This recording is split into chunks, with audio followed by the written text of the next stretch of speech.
بسم الله الرحمن الرحيم والصلاة والسلام على أشرف الأنبياء والمرسلين نبينا محمد وعلى آله وأصحابه أجمعين وبعد السلام عليكم ورحمة الله وبركاته. Welcome everyone to our second class in the Ibn al-Jazari or the Muqaddimah al-Jazariyyah course. Inshallah, in our second class we'll be covering a very wide range of verses and many different topics. Most of them are just notes regarding how to pronounce certain words in the Quran. And then the last half, inshallah, we'll be discussing the rules of noon and the rules of mad. So last class, we took from verses 9 to 26, which was the makharij of the huruf and the sifat of the huruf as well. This class, inshallah, we will be trying to cover all the way from verse 27 all the way up to verse 72, inshallah. So to begin where we left off, Ibn al-Jazari, under the bab of tajweed, he starts off by saying, وَالْأَخْذُ بِالتَّجْوِيدِ حَتْمٌ لَازِمُ مَنْ لَمْ يُصَحِّحِ الْقُرْآنَ آثِيمُ. He says that performing or using tajweed is something that is absolutely obligatory. حَتْمٌ لَازِمُ مَنْ لَمْ يُصَحِّحِ الْقُرْآنَ آثِيمُ. Whoever does not correctly pronounce the words of the Quran, they are in error. And this does not mean that a person gets sin if they cannot read, but it means that if a person is incorrectly pronouncing letters and words in the Quran, we cannot say that their recitation is something that is passable, something that they should be teaching other people with.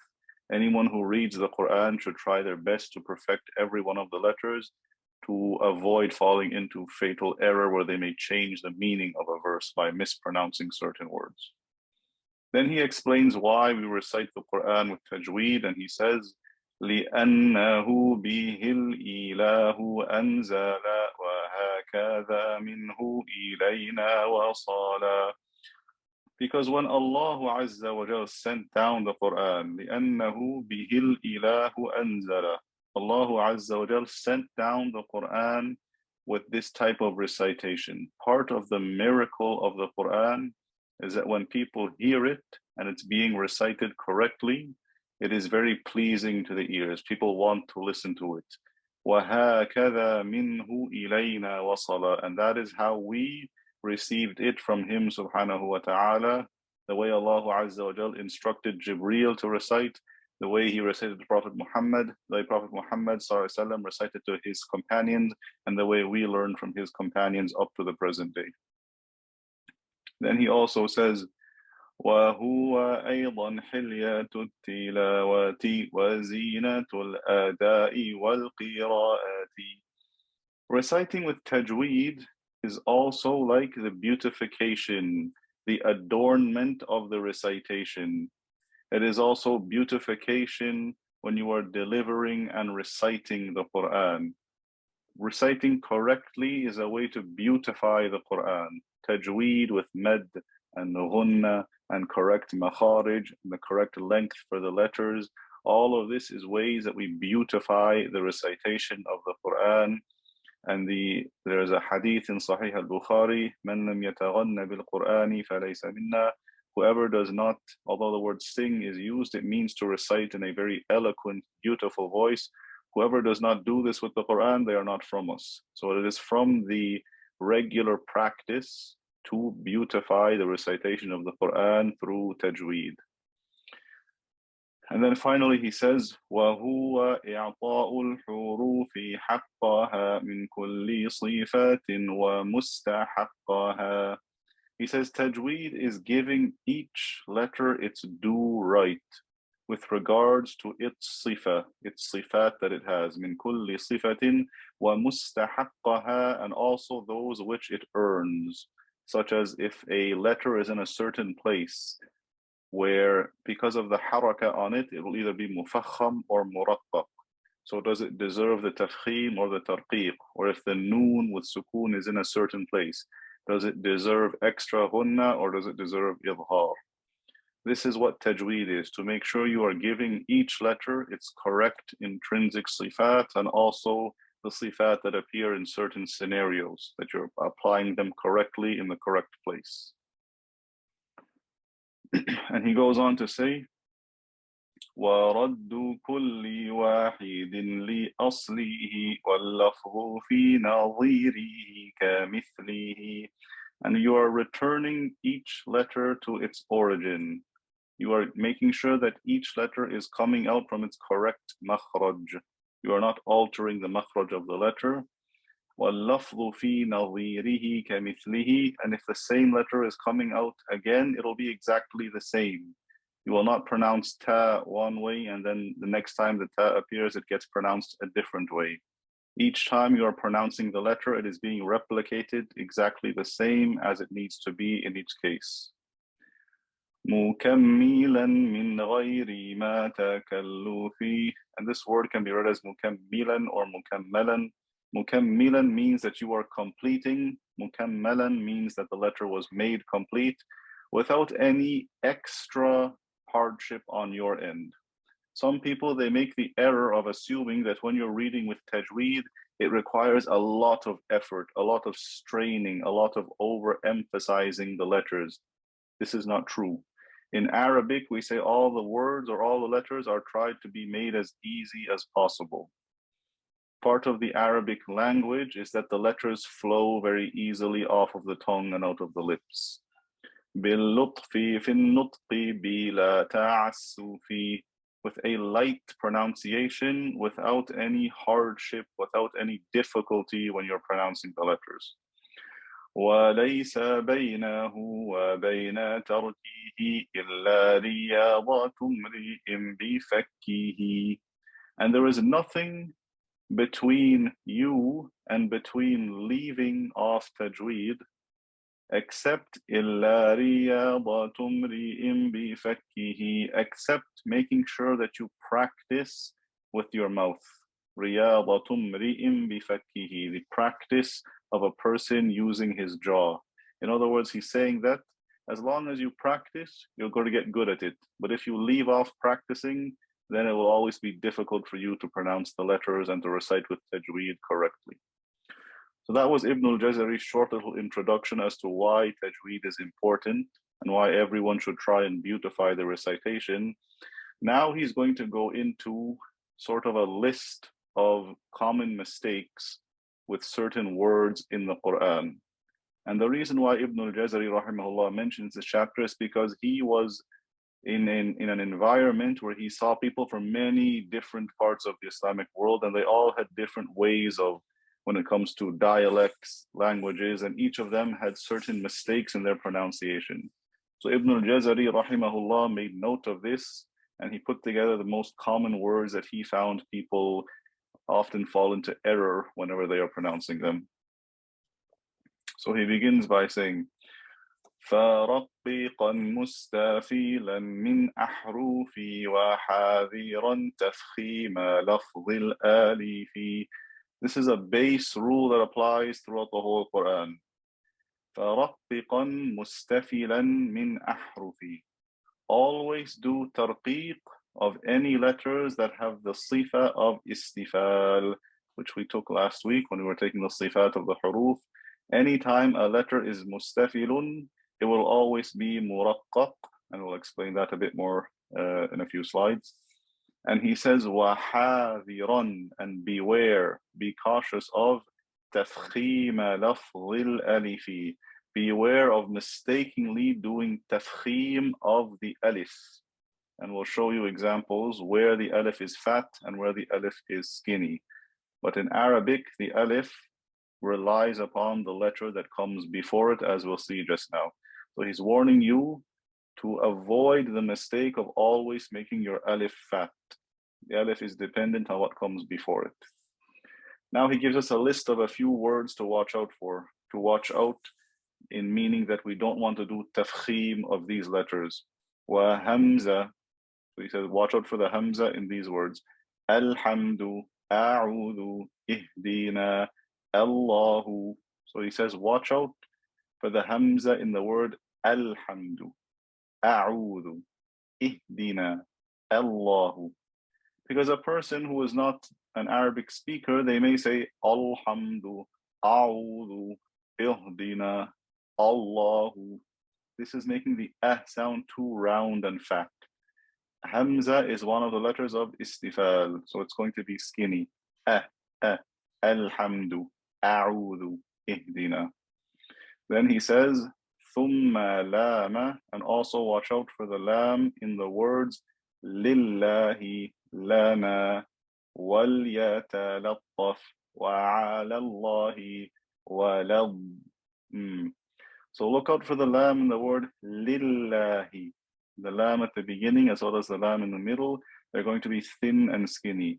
Lana, not Allah, Allah, lana, that would make the lam fat. Lana.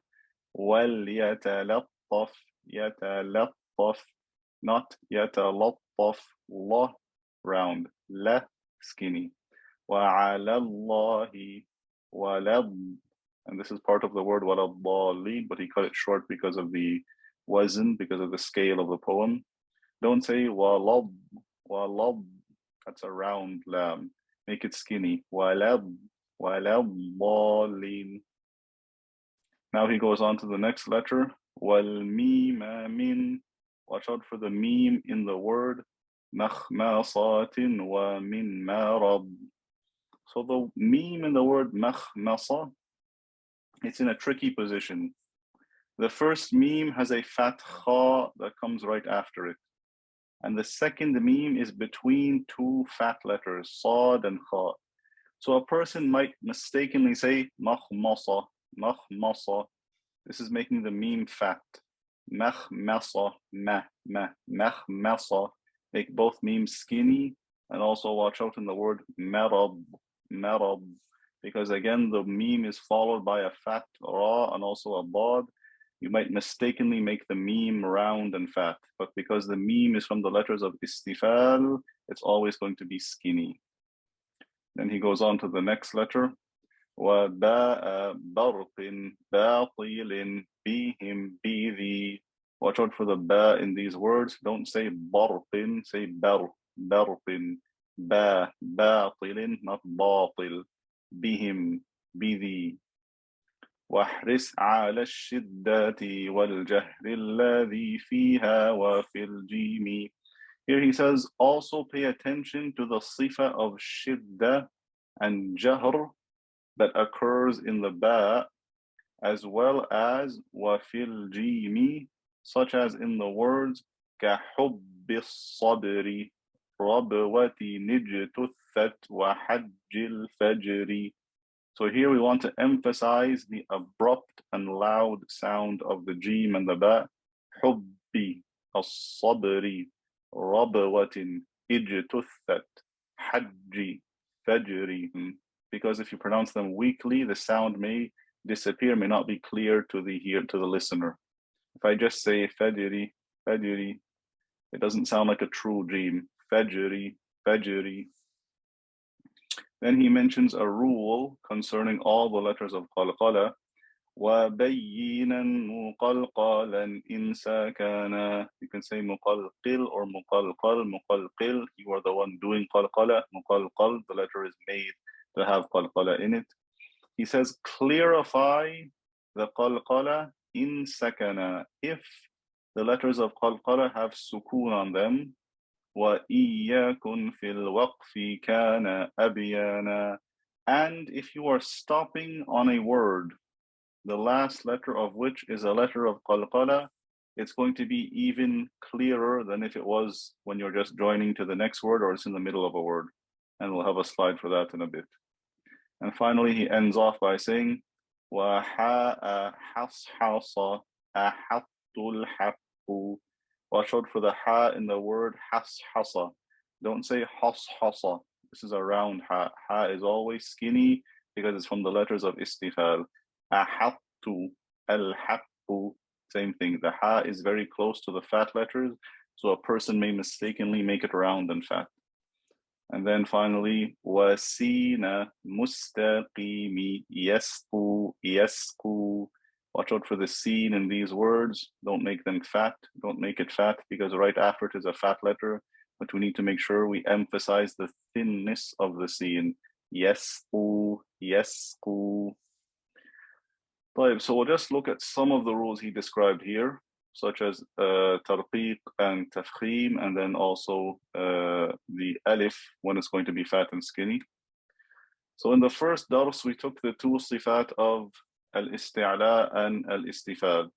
We said the letters that are going to be musta'liya are 7. Khus, bagh, qidh. These 7 letters are unanimously agreed upon that they're always going to be mufakham. They will never not be fat. Now, there are some opinions that say they have different levels of tafkhim according to the haraka. We won't get into that in this course, but for the most part, we say that these letters always have the sifa of tafkhim in them. Then the remaining letters are classified as being mustafila, thin letters, with the exception of 3 letters, alif, lam, and ra. If we look at the letter, for example, qaf versus kaf, qa versus ka. One of them is fat and round, the other one is thin and skinny. We can also say that the letters of isti'la are also the letters of tafkhim, and we can generally say the letters of istifal are the letters of tarqiq. And in a little bit, we're going to show you what are the cases where alif, lam, and ra are going to be fat or skinny. So the first thing we'll look at is the alif. So whenever the alif has a fat letter before it, it's going to be fat. So in the word khalidin, I have the small alif here, and there's a kha before it. Kha is one of the 7 fat letters, so I say kha, I don't say kha. Kha is skinny, kha is fat. Same thing, wal qa'imina, qa, wal dallina, minallahi. Although this belongs more to the rules of lam, which we'll take in a little bit. And then yura'una, not yura'una, ra'una. In all these cases, the alif is preceded by a fat letter, so it will also be fat in pronunciation. Whereas if it's preceded by a skinny letter, like in the word minas sama'i, mim is a skinny letter.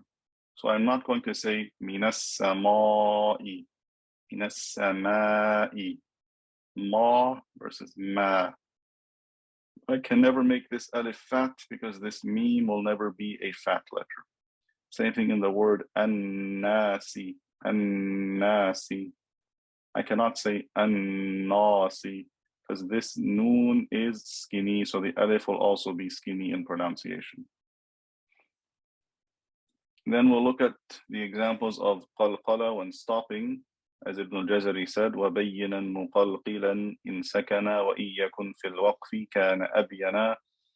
Some ulama refer to this type of qalqala as qalqala kubra, where you stop on the qalqala letter. It should be louder or stronger in sound compared to the qalqala that is in the middle of a word or is joined to the next word. So al-falaq, muhit, kasab, bahij, ahad, haqq, watab, al-hajj, ashad. This is qalqala kubra because I'm stopping on these letters. Inshallah, we're going to go on to the rules of tafkhim and tarqiq of the letter ra specifically. And Ibn al-Jazari puts a separate set of verses just for this letter because the rule is a little complicated. So he says, وَرَقِّقِ الرَّاءَ إِذَا مَا كُسِرَتْ كَذَاكَ بَعْدَ الْكَسْرِ حَيْثُ سَكَنَتْ. Do tarqiq of the ra anytime it has kasra. And this rule stands forever for all of the qurra in the entire Quran. Whenever the ra has a kasra on it, and I'm pronouncing that kasra, the ra can only be muraqqaq. Then he talks about the case when there isn't a haraka on the ra. What if there's a sukoon on the ra? كَذَاكَ بَعْدَ الْكَسْرِ حَيْثُ سَكَنَتْ.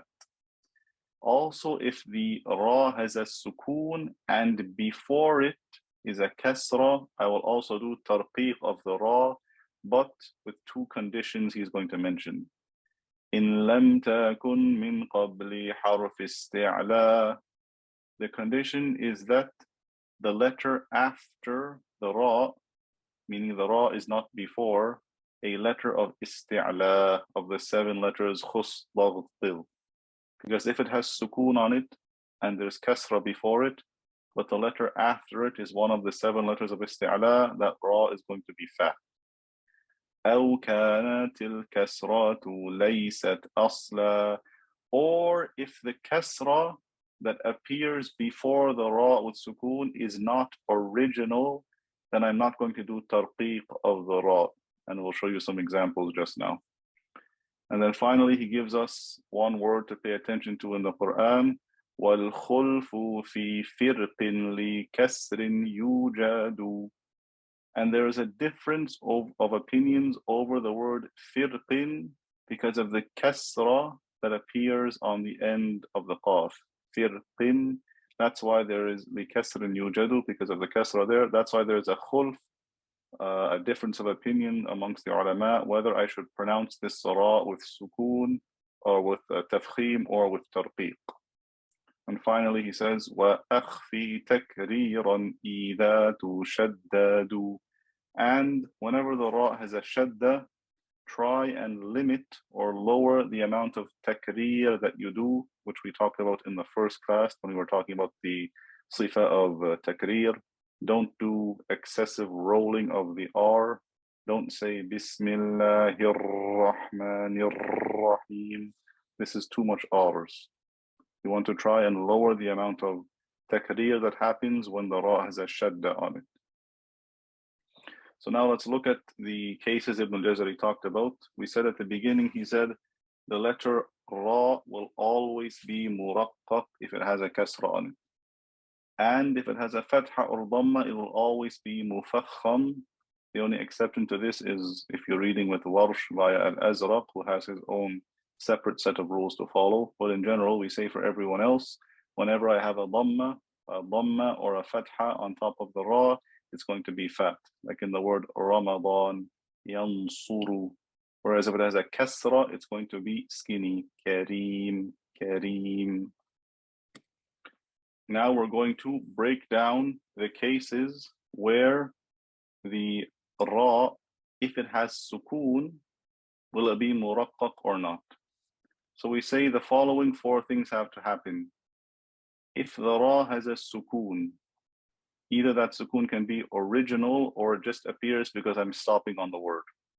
And before it is an original kasra, which is something that Ibn al-Jazari mentions, or a ya with a sukoon. He doesn't mention this, but you can derive that from the verse that says a kasra before it. But we'll add this on, or a ya with sukoon, or a letter with sukoon on it, before which is a kasra. Like in the word hijr, I have a ra with sukoon, before that letter there's a sukoon on it, and then before that there is a kasra. And then there is not a letter of isti'la after it in the same word. And we'll show you that just now. If these 4 conditions are ticked off, then the ra will be muraqqaq. If any one of these conditions is lost, then the ra will be mufakham. So let's look at the examples that fulfill these conditions. Look at the word fir'aun. I have a ra with sukoon. Before it is an original kasra, and after it there is not a letter of isti'la. Therefore this ra is going to be muraqqaq. Fir'aun. Another example, the word hijr. I have a ra with sukoon. Before it is another letter with sukoon, and before that letter is a kasra. It fulfills the conditions, so I will say hijr if I stop on the word. Let's look at the word qadir. The ra has a sukoon, and before it is a ya with sukoon. Automatically it will be muraqqaq if I stop on the word. Similarly, in the word khayr, I have a ra with sukoon. Before it is a ya with sukoon. In the word dayr, same thing. If I stop on the word, I have a ra with sukoon and a ya with sukoon before it. So the ra is going to be muraqqaq. Well, let's look at some cases where the conditions are not fulfilled. If I look at the word irji'u, irji'u. Why am I not going to make this ra skinny? Because the kasra before it is not original. Anytime I have a hamzatul wasl at the beginning of a word, we say this haraka is not original. It's just there to help facilitate pronouncing the word. Likewise in the word alladhi irtada, alladhi irtada. This kasra is coming from the dhal, which is way before the ra. It's not part of the word, so it's not original. So in both these cases, the condition of the kasra being original is not fulfilled, so the ra is going to be mufakham. And then we have these words down here where there is a letter of isti'la that comes after the ra. So in the word irsada, I have a ra with sukoon. There is a kasra before it, but there is a fat letter right after it, one of the letters of isti'la. So this ra is going to be fat. Wa irsada, not wa irsada. Same thing in the word qirtas. There's a fat letter after it. And also in the word firqa. I have a qaf with fatha right after the ra. Even though there's a kasra before it, we say the fat letter overpowers it and it makes the ra fat.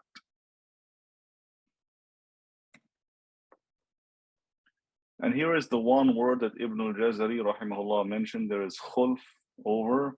That is in the word firqin kattawd al-azim in Surah Al-Shu'ara, ayah 63. The ulama say you can either read this word with tafkhim or tarqiq. Both are correct. So regarding the word firqin, as we said, scholars say it's best to read with tarqiq when joining to the next word because then the kasra appears. Firqin, so the cause of the fatness of the qaf is gone, so it's best to read with tarqiq. Whereas if I stopped on the word, because the kasra is gone and the qaf is like a full qaf, then I'm going to make it fat when I stop on it. Firqin. This is two opinions regarding the word firqin, as Ibn al-Jazari mentioned. Now, in the next set of verses, Ibn al-Jazari is also going to give us some precautions to take with regards to certain letters and words in the Quran as we come across them.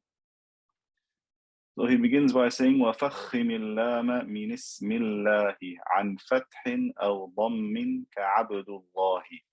Make the lam in lafzul jalala fat عن فتح أو ضم if before it there is a fatha or a dhamma ka, like in the word Abdullahi. So this dhamma before the word Allah made the lam fat. I didn't say Abdullahi, Abdullahi, and we'll explain that a bit more just now. And then he says وحرف الاستعلاء فخم وخصوصا لطباق أقوى نحو قال والعصا. The letters of isti'la make them fat, as we said before. وخصوصا, and specify or increase your tafkhim لطباق for the letters of إطباق أقوى because they are stronger. نحو, such as قال والعصا. These letters are letters, or the word qala is a letter of isti'la alone, but the word asa is a letter of isti'la and itbaq as well, so it's stronger than the qaf by itself. The rounding is more heavy in the letters of itbaq than it is in the letters of just isti'la. Then he goes on to mention a very important point whenever I'm doing partial merging. He says, وَبَيِّنِ الْإِطْبَاقَ مِنْ, and clarify the sifa of itbaq in the word ahattu, ahattu, ma basatta. In this case, I'm merging the ta into the letter ta, but not completely. I'm keeping the sifa of itbaq here. If I did complete merging, it would sound like ahattu, ahattu. I need to keep the sifa of itbaq, ahattu, basatta. And then he mentions there's a word where there is khulf, وَالْخُلْفُ بِنَخْلُقُكُمْ وَقَعْ. There's a difference of opinions in the word nakhlukum, which appears in Surah Mursalat, whether I should do complete merging or I should keep the sifa of isti'la in the letter qaf. We'll talk about that more just now. Now he gives a list of words to watch out for. وَاحْرِصْ عَلَى السُّكُونِ فِي جَعَلْنَا أَنْعَمْتَ وَالْمَغْضُوبِ مَعْ ضَلَلْنَا. Pay attention to the sukoon in the word جَعَلْنَا. Don't mistakenly merge it into the noon and you end up with the word جَعَلْنَا, جَعَلْنَا. And also don't put qalqala on the lam. Don't say جَعَلْنَا, جَعَلْنَا, جَعَلْنَا. أنعمت, same thing. Don't say أنعمت, أنعمت. You want to make sure the noon and the meme have a complete non-qalqala sukoon with them. Same thing for the word والمغضوب. Don't say مغضوب, مغضوب, والمغضوب. Also the lam in the word ضللنا. Make your lam clear with sukoon. Another note he gives us. وخلص انفتاح محذورا عسى خوف اشتباهه بمحظورا عصا. And beware or make your sifa of infitah clear in the word محذورا عسى, the infitah of the letter dha, dhal, and the infitah of the letter sin. Otherwise, خوف اشتباهه, you need to be aware of it becoming similar to محظورا عصا. See, the ra here is very close to the dhu here, and the sa here is very close to the sa here. محذورا عسى versus محظورا عصا. The only thing that makes them different is the sifa of infitah, whereas these letters have the sifa of itbaq. And one final notice he gives us, وَرَاعِي شِدَّةً بِكَافٍ وَبِتَا. And take care of the sifa of shiddah, the abrupt sharp sound in the kaf and the ta, such as in the word كَشِرْكِكُمْ وَتَتَوَفَّى فِتْنَةً. Because if you're too loose with it, you may create a kind of kha-like sound with the kaf. Shirkikum, shirkikum. You want to make the kaf sharp. Shirkikum, shirkikum. And the same thing for the ta. Tatawaffa fitnata. So we'll look at some of the things that Ibn Jazari talks about in more detail. These last three verses are fairly clear. Watch out for the sukoon. Watch out for the thinness, the infitah of mahzuran asa. And also watch out for the shiddah in kaf and ta. We'll look at these top verses regarding tafkhim and itbaq. As he said before, وَفَخِّمِ اللَّامَ مِنْ اسْمِ اللَّهِ. Make the lam in lafzul jalala fat if there's a fatha or a dhamma before it. هُوَ سَيُؤْتِينَ اللَّهُ وَإِذْ قَالُوا اللَّهُمَّ وَاذْكُرُوا اللَّهَ. Because there is a dhamma or a fatha before it, the word Allah is fat. Whereas if there was a kasra before it, Bismillahi, not Bismillahi, Bismillahi, Afillahi, Qulillahumma, not Qulillahumma. This kasra is making the lam and the alif that comes after it skinny. And as we mentioned before, the letters of itbaq are 4, sad, dad, ta, and dha, and all the remaining letters are the letters of infitah. As we said, itbaq is when the letter gets stuck to the top of the mouth during pronunciation, whereas infitah is when the letter does not stick to the mouth, it releases quickly. If we compare the sound ba versus da, ba versus da. And then here are 4 words in the Quran where a letter of itbaq is getting merged into the next letter, but I have to keep the sifa of itbaq. Ahattu, basatta, farrattum, farrattu. If I did complete idgham, this would sound like basatta, basatta. The ta completely disappeared. but I have to keep that sifa of إطباق. بسطت. And then we talked about the word نخلقكم in Surah Al-Mursalat. ألم نخلقكم من ماء مهين. There's two opinions for the scholars. The most predominant opinion, and the way that virtually all mushafs are printed, is to do complete idgham and the qaf disappears. The lam gets joined straight to the kaf. Alam nakhluqkum lukum. But if I kept the sifa of isti'la of the qaf, I would say alam nakhluqkum lukum. I would keep that roundness of the qaf, and this is a second permissible opinion which some reciters also recite with. And this applies to all 10 qurra. With the exception, some of the scholars say, to as-Susi, if he's reading with idgham kabir, he does not keep any sifa of the qaf. Now we're going to go on to the short set of verses regarding merging letters together. Ibn al-Jazari says, وَأَوَّلَيْ مِثْلٍ وَجِنْسٍ إِنْ سَاكَنْ أَدْغِمْ كَقُرْ رَبِّي وَبَلَّا وَأَبٍ فِي يَوْمِ مَعْ قَالُوا وَهُمْ وَقُلْ نَعَمْ سَبِّحْهُ لَا تُزِغْ قُلُوبَ فَالْتَقَمْ.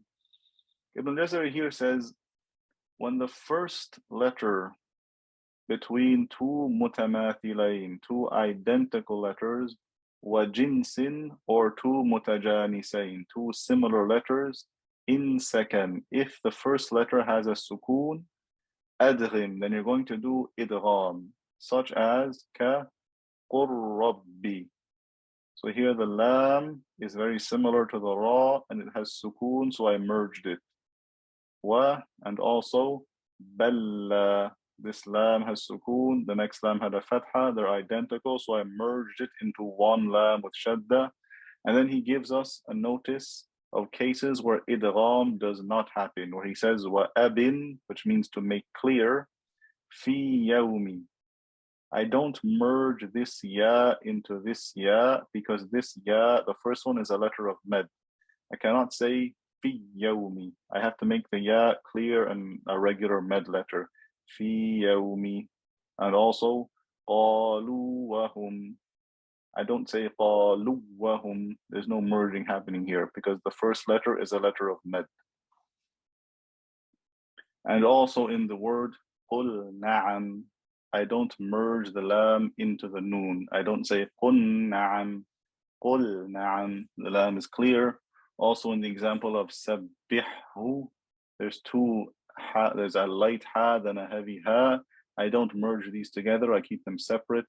Also in la tuzigh quluba, la tuzigh quluba, I don't merge the ghain into the qaf. And finally the word faltaqam, I don't merge this lam into the ta. I don't say fattaqam because this lam is not lam shamsiyya. This is just a regular lam as part of the verb. So mutamathilain letters, identical letters, are letters that have the same makhraj and the same sifat as well. In other words, the same letters appearing twice. Two lams, two kafs, two qafs. This is called identical, al-mutamathilain. Mutajanisain is where they come from the same makhraj, but they have different sifat, like dal and ta, or dha and dhal. They come from the same makhraj, but their sifat are different. And the early scholars only had these two categories. You either say the letters are identical, or you say they are similar, they are mutajanis. Later on, scholars decided to make it more specific, and they added a third group called mutaqaribain, where they say the letters have a different makhraj and different sifat as well, but they may be close to each other. Ibn al-Jazari, he doesn't mention this group, he just says وَأَوَّلَيْ مِثْلٍ وَجِنْسٍ مُتَمَاثِلَيْن or مُتَجَانِسَيْن, but we can say that mutaqaribain fits under the category of mutajanisain. In other words, we're saying either the letters are identical to each other or they are similar to each other. Could be from the same makhraj or from a different makhraj. So let's look at the examples he gave us, such as bel and la. The bel, the lam had sukoon, the second lam had a fatha, so they became one lam with shadda. Bella. And we said every letter, we say that every letter with shadda is actually two letters. The first one has sukoon, the second one has a haraka. In the example he gave us for mutajanisayn, according to his definition, and also this would be the opinion of those who put lam, ra, and noon into one makhraj, or if you want, you can call them mutaqaribayn, that's fine as well. I have the word qul, lam with sukoon, and right after it the word rabbi. So they're either the same makhraj or very close to each other, according to whichever opinion you take. So I'm going to convert this lam into a ra, first of all. And then it's as if I have two ra's meeting, ra with sukoon, ra with fatha. So it becomes a one ra with shadda. Qur Rabbi, Qur Rabbi. The lam has completely disappeared because I converted it into a ra, then I merged it into the next ra. And then here are the words he tells us to watch out for where idgham is not performed. Fi yawmi. Even though these are identical, because the first letter is a letter of med, I don't merge it into the next one. The word qalu wa hum, first letter is a letter of med, so I do not merge it into the waw. In the word sabbihu, the first letter is ha and the second letter is ha, and we say the rule is that the throat letters are never merged into each other. We don't merge them into each other, at least in the 10 canonical qira'at. We keep them separate. Sabbihu, sabbihu. Or something similar where I have a ghayn and then a qaf, which is very close to it. Ghayn is from the throat and then qaf is slightly above it. I don't say la tuzigh qulubana. I need to make the ghayn clear. La tuzigh qulubana. And then whenever I have a lam in a verb that meets something other than a ra, such as qul na'am, or in the word faltaqam, this lam is not lam shamsiyya. Because if I had, for example, fattaliyati dhikra, fattaliyati, that is lam shamsiyya, so it gets merged into the ta. But this lam here in the word faltaqam is part of the verb, so I have to pronounce this lam clearly. Now we go on to one of the more complex chapters of the matan, which is differentiating between ra and bod. And that Ibn al-Jazari is going to list all the places or all the root words that have ra in them in the Quran. So this is a slightly long chapter. We'll try and simplify it as much as we can. So he starts off by saying, وَالضَّادَ بِاسْتِطَالَةٍ وَمَخْرَجِ مَيِّزْ مِنَ الضَّاءِ. The dad has the sifa of istitala, which we took in the first class. And also its makhraj is different from the dha, which we also took more in the first class. مَيِّزْ مِنَ الضَّاءِ. Use the istitala and use the makhraj of the dad to make it different from the dha. If you put these two sifa, you put the sifa and the makhraj together, there's no way you can confuse them. Don't say وَلَا الضَّالِينَ وَلَا الضَّالِينَ, because you're using the correct makhraj, the sides of the tongue pushing up against the top of the mouth, and the sifa of istitala, and you're making it different from the dha sound, which is using the tip of the tongue and the edge of the top teeth. Now, after he gives us this, he's going to list off all of the root words that have a dha in them. Now, keep in mind when he lists them, sometimes he's referring to the actual word, but in most cases, he's referring to the root, and then the derivatives in the Quran can be many. So maybe he says the word hifli, like in this line here. He doesn't actually mean the word hifli, he means everything that's derived from these three letters. Hifli, yahfadun, hafidha, such words like this. So it could appear many more times in the Quran, and we'll try and give you an approximate number each time the word appears. So he starts off by saying, وَكُلُّهَا تَجِي, and all of the dha words are, all of them come in fi al-dha'ni, ظِلُّ الظُّهْرِ, عُظْمُ الْحِفْظِ, أَيْقِظ وَأَنظِرْ عظم ظهر اللفظ ظاهر لظى شواظ كظم ظلم أغلظ ظلام ظفر انتظر ظما أظفر ظنا كيف جاء. You can put this in brackets if you have a printed copy. This is one expression. ظنا كيف جاء. The word ظن, however it appears. وعظ سواعظين. This also goes in brackets. ظل النحل زخرف سوا وظلت ظلتم وبروم ظلوا كالحجر ظلت شعرا ظلوا يظللن محظورا مع المحتضر وكنت فظا وجميع النظر إلا بويل هل وأولى ناظرة. This part here, وجميع النظر up to ناظرة, this also goes in brackets. This is one expression or one sentence. He's talking about one specific thing. والغيظ للرعد وهود قاصرة. Also the word غيظ, don't confuse it with the place in Surah Al-Ra'd and Surah Hud, which we'll look at just now. And finally, والحظ للحظ على الطعام. This is also in brackets. وفي ظنين الخلاف سامي. And in the word ظنين, there is khilaf.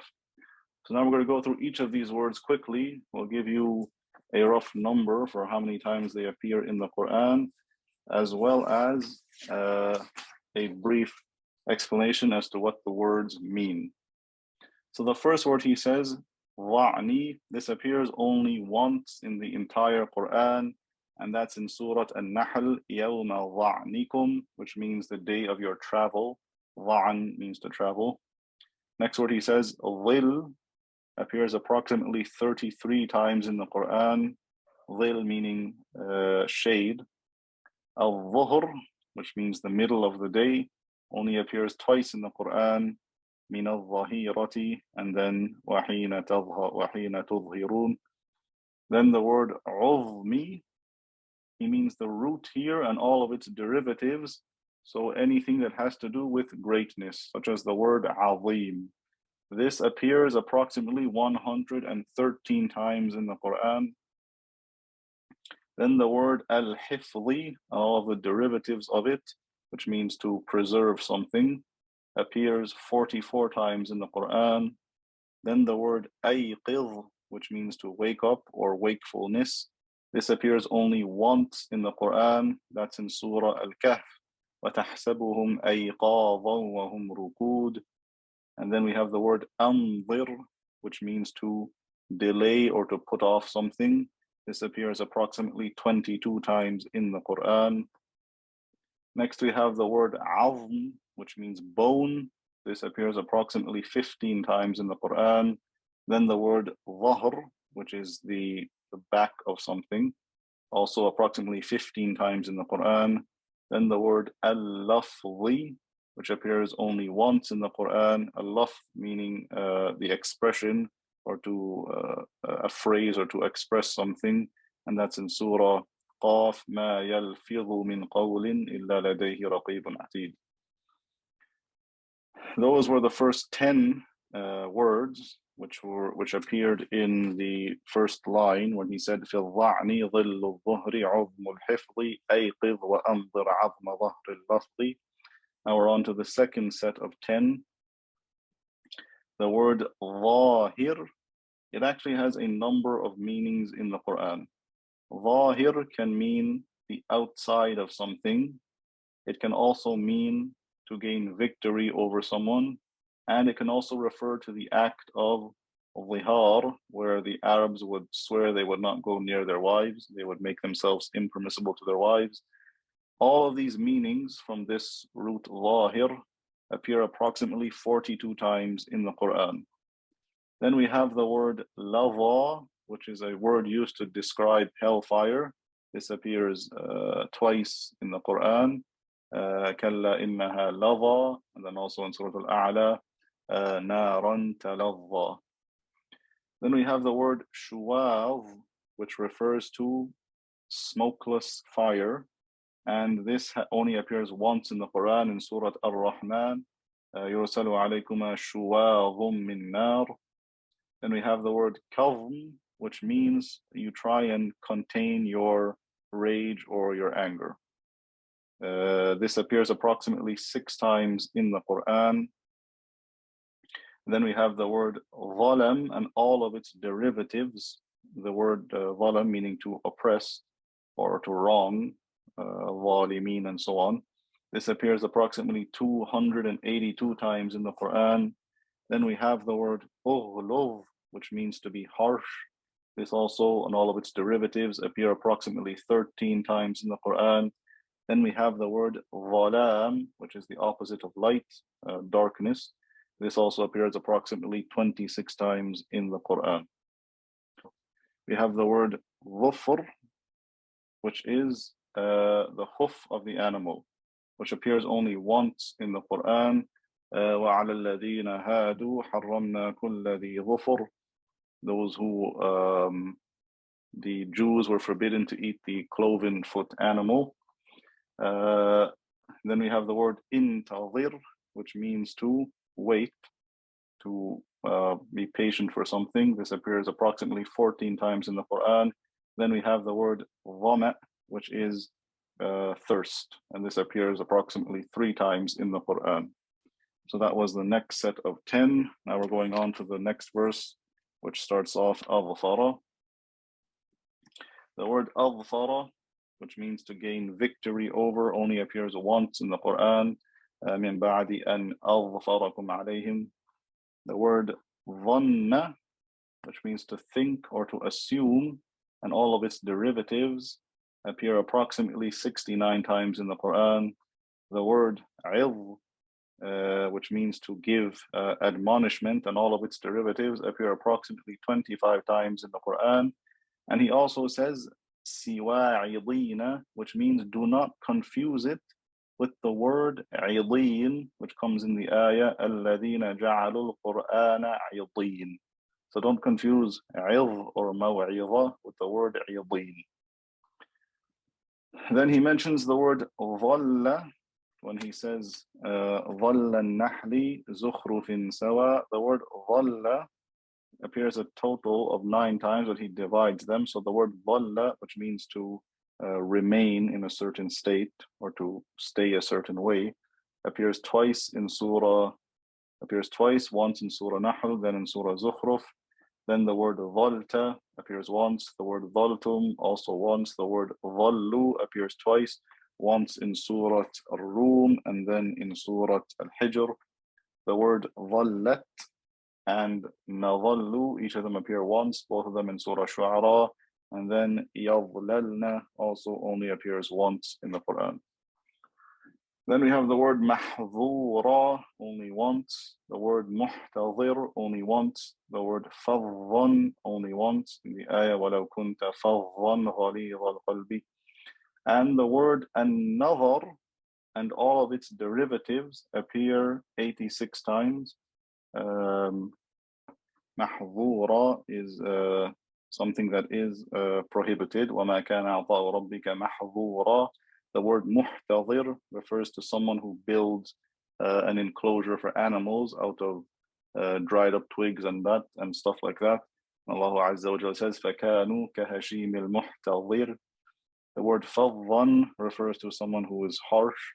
Nadhar refers to sight. And then he also says, when he mentions nadhar, إِلَّا بِوَيْلٌ هَلْ وَأُولَى نَاظِرَةٍ. But beware of the place in Surah Waylun, meaning Waylul al-Mutaffifin. Nadra also appears in Surah Insan as well. Don't say Nadra. Nadra, in this case, Nadra. Nadratan Na'im in Surah Mutaffifin, and then in Surah Insan, وَلَقَاهُمْ نَضْرَةً وَسُرُورًا. That's with Dad. And then in Surah Qiyamah, the first place, وُجُوهٌ يَوْمَئِذٍ نَاضِرَةٌ with Dad. And then the second place is with Dha. إِلَى رَبِّهَا نَاظِرَةٌ. So do not confuse the Dad and the Dha in those surahs. Al-Ghayru also meaning rage or anger. This appears approximately 11 times in the Quran. and do not confuse it with the word تغيض in Surah Al-Ra'd, or the word غيض in Surah Hud. Then the word al-hadh, which means your portion, your assigned portion of something, appears approximately 7 times in the Quran, and don't confuse it with the word tahudduna or yahuddu. That's when he says wal-hadhu lal-haddu ala at-ta'ami, because these 2 words tahuddu, yahuddu, appear in the Quran whenever talking about feeding the poor. وَلَا تَحُضُّونَ وَلَا يَحُضُّ عَلَى طَعَامِ الْمِسْكِينِ. And then finally, the last word he mentions is ظَنِين, which appears once in the Quran, and that's in Surah Takwir. وَمَا هُوَ عَلَى الْغَيْبِ بِظَنِين or بِظَنِين. Because in the last verse he says, وَفِي ظَنِين الْخِلَافُ سَامِي. In the word ظَنِين, the khilaf is well known and established. So the 10 qurra, the 10 qira'at, there are 2 sides of them. On one side, we have those who recite with Dad, which is the majority of reciters. So in the case of Hafs, we would say, وَمَا هُوَ عَلَى الْغَيْبِ بِضَنِينَ. Dhanin is someone who is bakhil, someone who is miserly. Dhanin is someone who is accused of lying. So if you say with dha, it means he is someone who is accused of lying. If you say with dad, it's someone who is miserly or someone who is holding back things. And amongst the 10 qurra, Ibn Kathir, Abu Amr, Kisa'i, and Ruwais wa Ya'qub, they read this word in Surah Takwir with dha. So that covers the chapter of dad and dha. To end off this, Ibn al-Jazari mentions certain places in the Quran where dad and dha meet along with other letters, and we want to avoid confusing them. So he says, وَإِن تَلَاقَيَ الْبَيَانُ لَازِمُ. If they meet, the dad and the dha meet, al-bayanu lazimu, making them clear is obligatory, such as in أَنْقَضَ ظَهْرَكَ, أَنْقَضَ ظَهْرَكَ.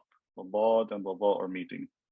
يَعَضُّ الظَّالِمُ, يَعَضُّ الظَّالِمُ, dad and dha are meeting. You have to make the dad clear and distinct from the dha. Here's a word that doesn't have a dha in it, but it's important to make the dad clear as well. وَالضُّرَّ مَعْ وَعَوْتَ. The dha is meeting a ta. وَعَوْتَ.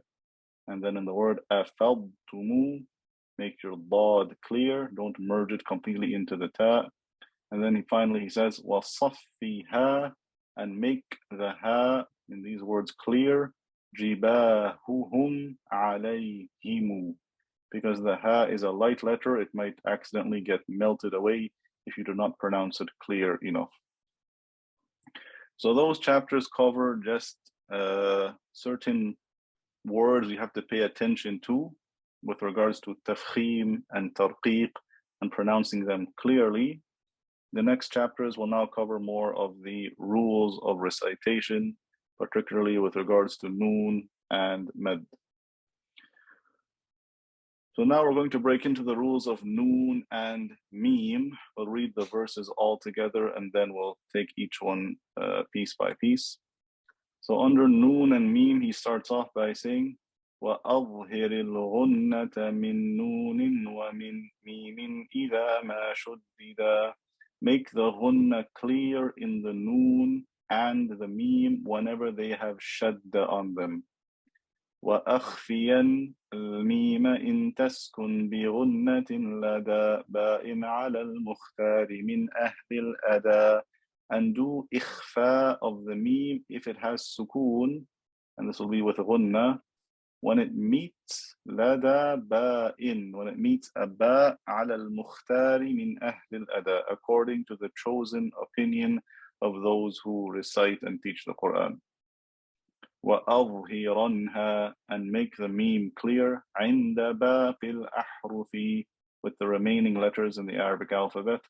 وَاحْذَرْ لَدَى وَاوٍ وَفَاءً تَخْتَفِي, and beware of the waw and fa, whenever the meme meets them, beware of doing ikhfa, because these letters are not letters that meme has ikhfa done on it. Now he goes on to rules of noon.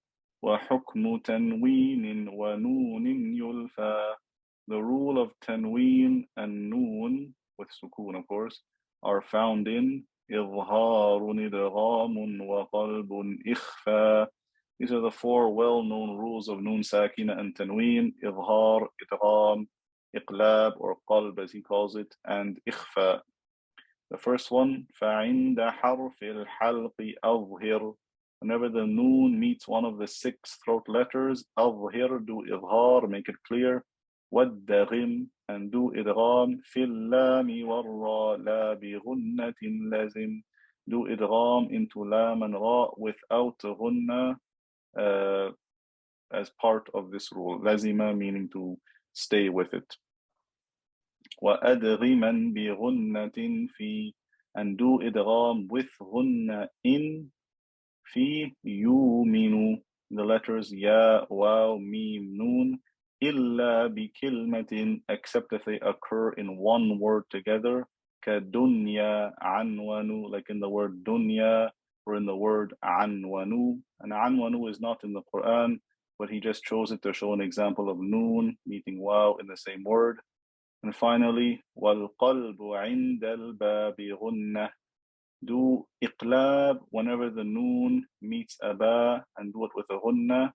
كذا الإخفاء لدى باقي الحروف أخذا, and إخفاء applies to all the remaining letters whenever a noon sakina with tanween, a noon sakina or tanween meets them, you will do إخفاء.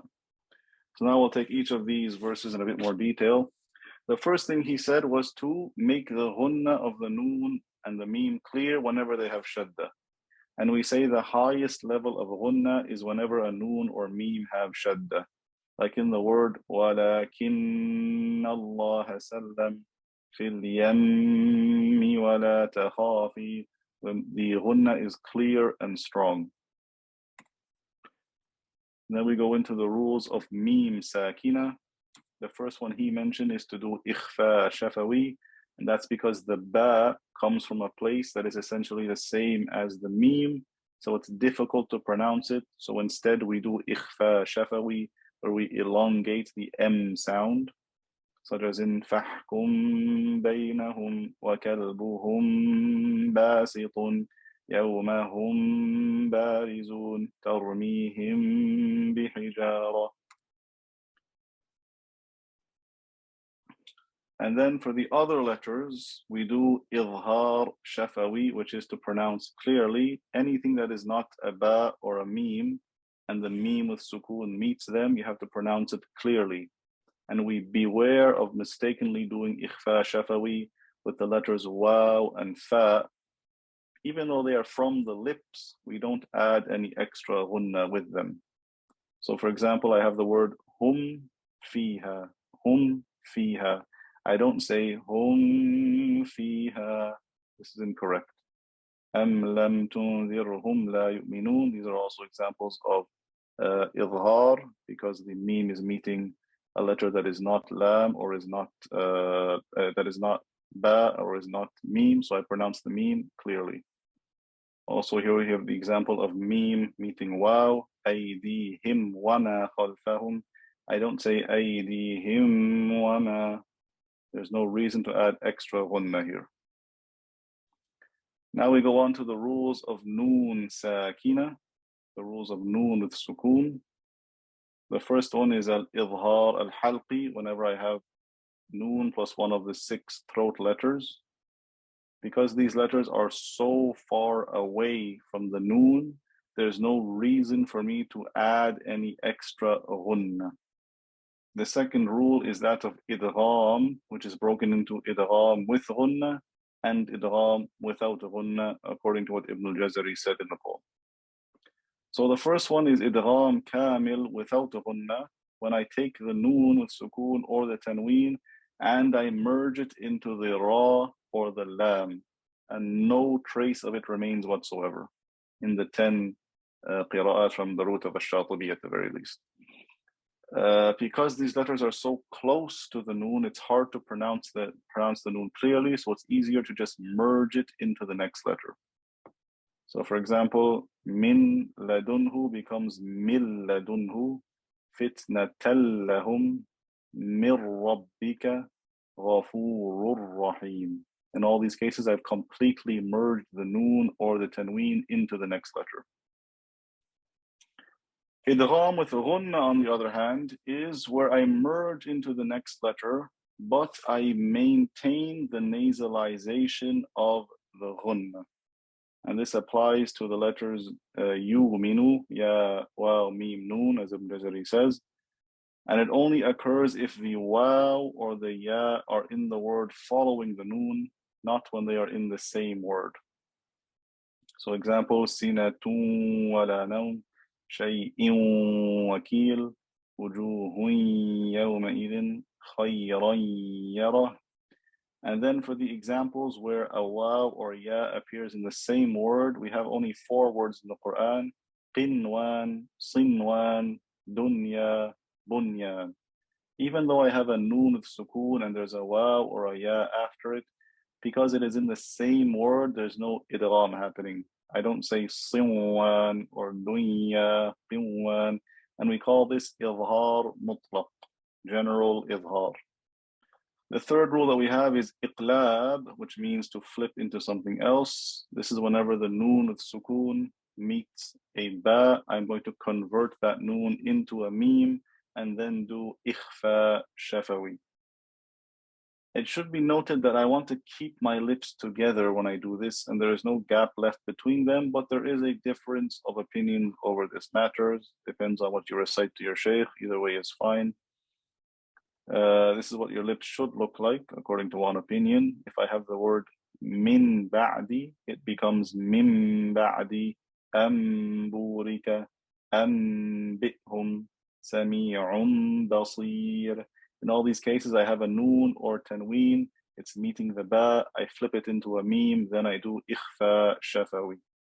And the final rule for noon is al-ikhfa al-haqiqi, which is ikhfa, which is not shafawi, but ikhfa that applies to the noon specifically. Ikhfa means to hide. And what's happening is that if I pronounce a noon regularly, my tongue is going to go up and hit the top of my mouth. If I take the word in and I pause on the last letter, where do I feel my tongue? I feel it touching the top of my mouth. If I say the same word again, but this time I leave a slight gap, my tongue gets very close, but it does not touch the top of my mouth, the result will be ikhfa.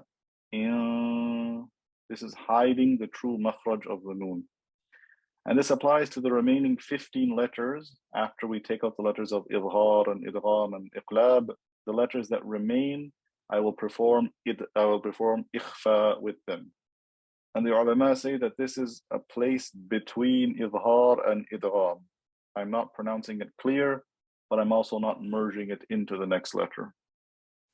So some short examples: min duni faka'san dihaqa an tabaq kashajaratin tayyiba al-munzilun nafsan zakiyya anfusikum taba'an fahal. In all these cases, I am pronouncing the noon without touching my tongue, the tip of my tongue to the top of my mouth. Now for the final section for today, we will look at the rules of med. Ibn al-Jazari says, وَالْمَدُّ لَازِمٌ وَوَاجِبٌ آتَى وَجَائِزٌ وَهْوَ وَقَصْرٌ ثَابَتًا. Med is divided into lazim and wajib, ata, that has come, wajaizun, and also med that is jaiz. Wahwa wa qasrun thabata, and it, meaning med, as well as qasr, which means the opposite of med, which means to pronounce at a natural length of just 2 haraka.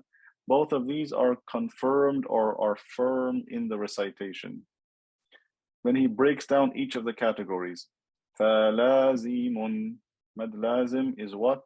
إن جاء بعد حرف مد ساكين حالين وبالطول يمد.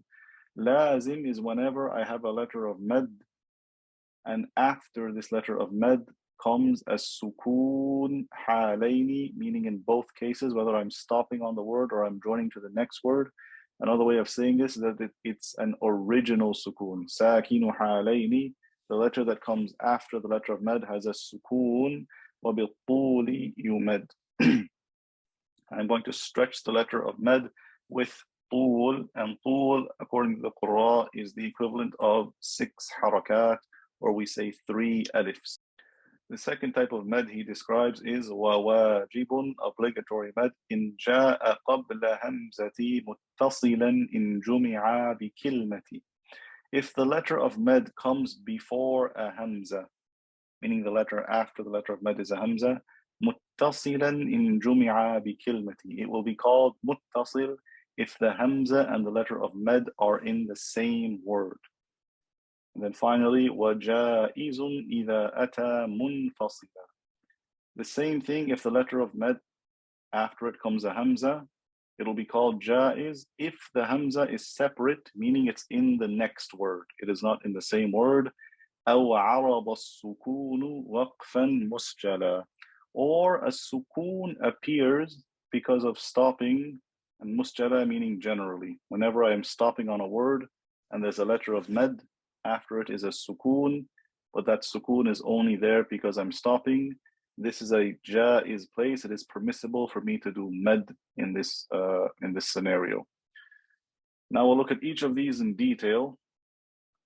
We said mad lazim is whenever a sukun comes after the letter of mad, and the length of mad is always going to be 6 harakat or 3 alifs.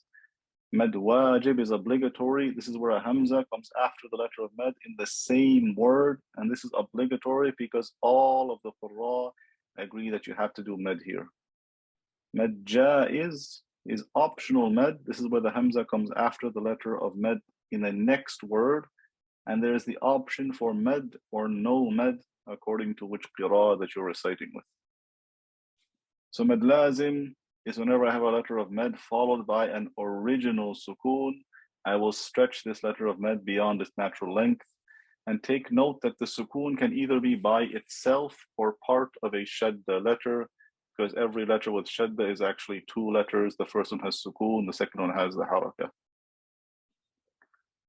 Mad lazim is also broken into 2 categories. Ibn al-Jazari doesn't mention them. He just says mad lazim in general because the rule is the same, but we'll mention them just for completeness. Kalimi is that which pertains to regular words like as-sakha, ad-dallin, al-ana. And then the second one is harfi, which only applies to the 14 broken letters at the beginning of surahs. Alif, lam, mim, kaf, ha, ya, ain, sad, and so on. And then both of these are further classified into mukhaffaf and muthaqqal. So an example of mad lazim kalimi is in the word al-ana. I have the alif. After it is a lam with sukun, and the sukun is original, so I stretch this alif for 6 harakat. And because it's a plain sukun, I call it mukhaffaf. In the word as-sakha, I have an alif. After it is an original sukun inside of this shadda letter. So I stretch it for 6 harakat, and this is called muthaqqal because of the shadda. In the letter ha mim at the beginning of a surah, the mim, if I spell it out, I see there's a ya in the middle, and then there's a sukun on the mim after it. So this is an original sukun. So I stretch this ya in the middle for 6 harakat. In the word ta, sim, mim, same thing is happening. I have a ya, and then there's a mim with a shadda because there's idgham happening. I call this muthaqqal. So I stretch this ya for 6 harakat. Here are some examples of mad lazim kalimi, mukhaffaf, outside of hafs, like in the word wa mahyai wa mamati for qalun. I have the alif after there's a ya with sukun, original, so I stretch this ya for 6 harakat. In another qira'ah, for example, I have the word ithna, and then the ayn has an original sukun, so I stretch this alif, ithna ashara. right? I have a letter of med and then a sukoon right after it. Regarding the 14 letters at the beginning of the surahs, I have to look at how the letter is spelled. If it's spelled with 3 letters and the middle letter is a letter of med, then I will stretch it for 6 harakat. So I have alif, lam, mim. If I spell alif, I have hamza, lam, fa. There's no med there. If I spell lam, I have lam, alif, and then a mim with sukoon. So I'm going to stretch this. Lam. Then the letter mim, I also spell it with 3 letters. Mim, ya, mim. Mim has a sukoon. I'm going to stretch the ya. Mim. And the same applies for the rest of the broken letters. If I spell it with 3 letters and the middle letter is a letter of med, then I will stretch it for 6 harakat. Med muttasil, we said, is whenever the letter of med is followed by a hamza in the same word. And this med is called wajib because all of the qurra agree that you have to stretch it. You're never allowed to make it short. I cannot ever say وَالسَّمَاءَ بَنَيْنَاهَا بِأَيْدٍ. No, because the hamza is in the same word. All of the qurra agree you have to say وَالسَّمَاءَ بَنَيْنَاهَا. In the root of Hafs, reciting from Shatibiyyah, we say that this med is elongated for 4 harakat, and other qurra may stretch it for different lengths according to the qira'ah that you're reciting with. Examples: وَجَاءَكُمُ النَّذِيرُ سُوءَ الْعَذَابِ سِيءَ بِهِمْ. Med munfasil is whenever I have a letter of med followed by a hamza, but not in the same word, but in the word right after it. This type of med is jaiz, it's permissible, and it only occurs when I'm joining to the next word. If I stop on the med letter, then the med will disappear. So this type of med is med jaiz because the qurra differ over whether I have to add med or I don't have to add med. When reading with Hafs from the root of Shatibiyyah, we say this med is the same as med wajib. We're not allowed to make it short. So for example, if I look at here, bima unzila qalu amanna wa fi anfusikum, I'm stretching these letters of med because of the hamza in the next word. If I stopped on the word, I wouldn't stretch. I wouldn't say qalu. I would just say qalu. Only when joining, then I'm going to stretch it. In Surah Kafirun, for example, if I'm reading with Hafs, I would say قُلْ يَا أَيُّهَا, and this is actually 2 words, but it's just spelled as 1 word in the Mus'haf. لَا أَعْبُدُ وَلَا أَنْتُمْ عَابِدُونَ مَا أَعْبُدُ. These are all med munfasil, so they color it in red because I'm reading with Hafs. If I go to a different qira'ah, like Qalun, for example, that's not there anymore, because he would just say قل يا أيها الكافرون لا أعبد ما تعبدون ولا أنتم عابدون ما أعبد ولا أنا عابد. I would not stretch this letter of med because it's permissible for me to do qasr, which is just 2 harakah here. Finally, we have al-med al-aarid bis-sukoon, the med that is exposed to a sukoon, and this happens whenever I'm stopping on a word. Like, for example, mu'minun. I have a waw there, mu'minu, and then when I stop, that noon has a sukoon. So we say because this sukoon has appeared, but it's not original, I can stretch it for 2, 4, or 6 harakat. I can say Alhamdulillahi Rabbil Alameen, Rabbil Alameen, Rabbil Alameen. These are all correct because the sukoon appears after the letter of med, but it's not original. So some examples, if you look in the color Tajweed Mus'haf, أَرَأَيْتَ الَّذِي يُكَذِّبُ بِالدِّينِ. This ya is orange because it's med aarid lis-sukoon. يتيم, مسكين, ساهون, يراؤون, ويمنعون الماعون. In all these cases, I have the letter of med. Right after it is a letter I'm stopping on, so it's exposed to a sukoon, and when stopping on it, I'm allowed to do 2, 4, or 6 harakat. And with that, we've come to the end of today's lesson. We have covered up to verse 72, alhamdulillah. Next week, inshallah, we'll be breaking into the rules of al-waqf wal-ibtida, as well as a rasm of certain words in the Quran, which is also one of the more complex chapters in the poem. And then after that, we will end off with the rules of starting and stopping on certain words in the Quran. Jazakumullah khairan, and we will see you guys next week, inshallah.